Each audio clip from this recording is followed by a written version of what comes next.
रामपुर आरएसएसपी के राष्ट्रीय अध्यक्ष स्वामी प्रसाद मौर्य ने समाजवादी पार्टी के वरिष्ठ नेता आजम खां से उनके आवास पर मुलाकात की। मुलाकात के बाद स्वामी प्रसाद मौर्य ने सरकार पर भेदभावपूर्ण कार्रवाई करने का आरोप लगाया। रामपुर में आजम खां से मुलाकात के बाद स्वामी प्रसाद मौर्य ने कहा कि आजम खां के खिलाफ की गई कार्रवाई राजनीति से प्रेरित है।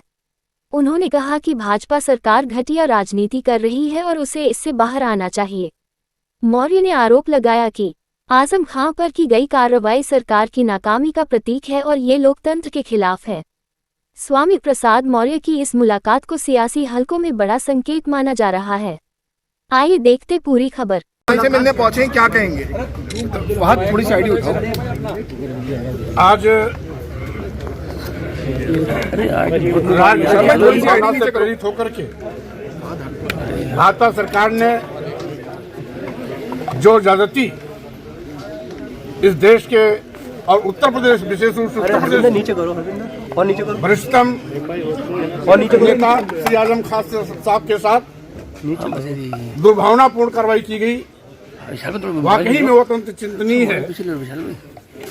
और इतने बड़े नेता को मुर्गी चोरी, भैंस चोरी जैसे छोटे और घटिया आरोप लगा करके लंबे अंतराल तक जेल की सलाखों में रखा।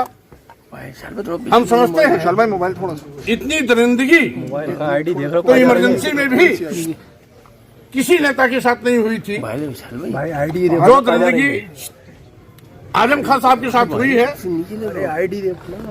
एक तरीके से वो लोकतंत्र पर बदनुमा दाग है। स्वाभाविक रूप से तानाशाही रवैये की शिकार भाजपा सरकार ने आपके साथ भेदभावपूर्ण जो बर्ताव किया है, उसकी जितनी भी निंदा की जाए उतनी कम है। आपके साथ जो जनजातीय अत्याचार, अन्याय हुआ है, सरकार ने बदले की भावना से जो हिंसात्मक कार्य किया है, उसकी मैं घोर निंदा भी करता हूं। और आज की ये मुलाकात विशुद्ध रूप से औपचारिक भेंटवार्ता है, क्योंकि लंबे अंतराल के बाद माननीय न्यायालय द्वारा जमानत पर आप जेल से बाहर आए हैं। स्वाभाविक रूप से जो भी वैचारिक लड़ाई लड़ते हैं, ईमानदारी से पूरी राजनीति में जिन्होंने अपना समय गंवाया, ऐसे नामी गिरामी नेता आजम खान जी के साथ दुर्भावनापूर्ण की गई कार्रवाई हम समझते हैं न केवल निंदनीय है, लोकतंत्र में अक्षम्य भी है। इसकी घोर निंदा करता हूं। और साथ ही साथ भाजपा सरकार जो आज बीज बो रही है, जो बदले की भावना से कार्रवाई कर रही है, हम समझते हैं बदले की भावना से कार्रवाई करने का लोकतंत्र में कोई स्थान नहीं है।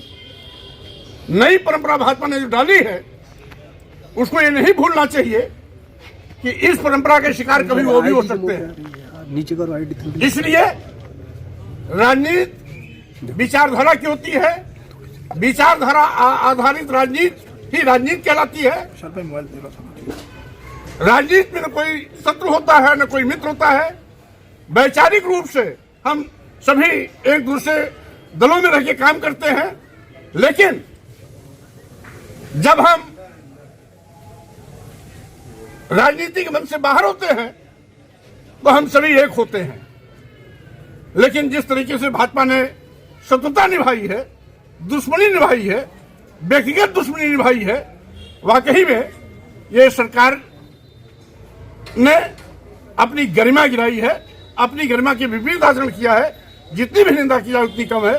स्वाभाविक रूप से आज मैं आजम खां साहब से, जो वरिष्ठतम नेता है, असेंबली में लंबे अरसे तक 1 दर्जन बार तक जो विधायक रहे हैं, राज्यसभा लोकसभा में सांसद रहे हैं, जिनकी इतनी लंबी राजनीति रही हो, उनके साथ जो घिनौना कृत्य किया गया है, वाकई में दुखद भी है, निंदनीय भी है और लोकतंत्र में यह कलंक भी है।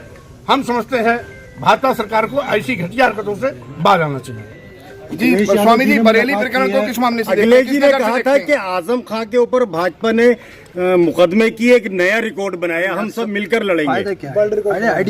बहरहाल उस पर मैं कुछ नहीं कहना चाहता। मैं उनका सवाल उनसे कीजिएगा, आपका सवाल आजम खान साहब से स्वामी जी, आज बरेली मैं बरेली प्रकरण मामले को कैसे देखते हैं? करने आया हूँ, हालचाल लेने आया हूँ, कुशलक्षेम पूछने आया हूँ, शीघ्र स्वस्थ होने की कामना करने आया हूँ, और साथ ही साथ अभी उनको कुछ समय चाहिए स्वास्थ्य लाभ के लिए और लगातार मुकदमे की पैरवी के लिए। इससे जब उससे मुक्त होंगे तो हम लोग विस्तार से फिर बैठेंगे, फिर से बात भी करेंगे। बरेली घटना पे क्या कहना चाहेंगे? बरेली घटनाओं किस नजर से देखते हैं? बरेली घटना भी सरकार की एक सोची समझी साजिश के तहत, जैसा कि वो हमेशा हिंदू मुस्लिम मस्जिद मंदिर मुद्दा बनाए रखना चाहती है, उसी के तहत भाजपा की साजिश के फलस्वरूप बरेली की घटना में जो भी घटित हुआ है वो भाजपा सरकार की देन है। बुलडोजर कार्रवाई क्या कहेंगे? अरे बच्चों, अब ये बहुत पुराने सवाल है। इस वीडियो को लाइक करें, हमारे चैनल को सब्सक्राइब करें और बेल आइकन जरूर प्रेस करें। हमारी न्यू वीडियो सबसे पहले देखें।